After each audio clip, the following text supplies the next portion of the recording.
Local anti-nuclear groups are asking the city to support a proximity principle. That's the idea that high-level nuclear waste should be kept as close as possible to its source. Deputations were made this week to the city's Intergovernmental Affairs Committee. Lee Noonan has the details.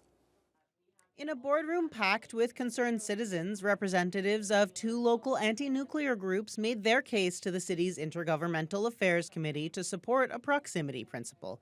The idea that nuclear waste should be stored as close as safely possible to the location where it's generated.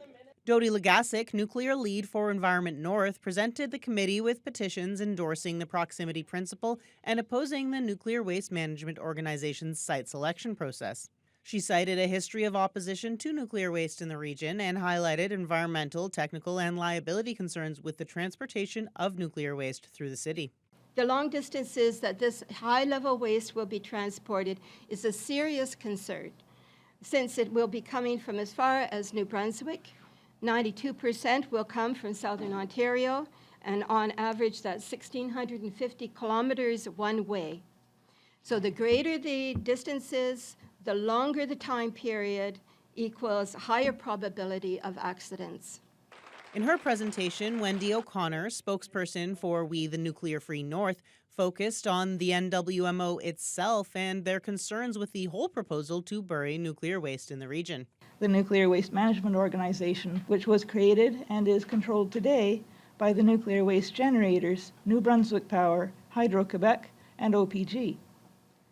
Critics continue to be baffled by this arrangement, which causes the public to lose faith in the arrangement and which is the proverbial fox guarding the henhouse.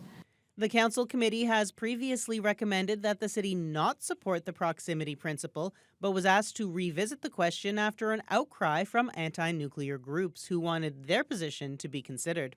One concern flagged by committee chair Kristen Oliver is the vagueness of the proximity principle, which does not specify any particular distances. But ultimately, she doesn't think the city's decision will have much impact. It essentially means nothing because the government, both the provincial and federal government, can decide what they're going to do. I think that there's some importance in having municipalities have a say in what happens in their municipal boundaries. Oliver says there isn't a firm timeline for the committee to make a decision. They will continue deliberations from here. They may seek out more information, and she says she expects to have a recommendation for council sometime this spring. Lee Noonan, TBT News.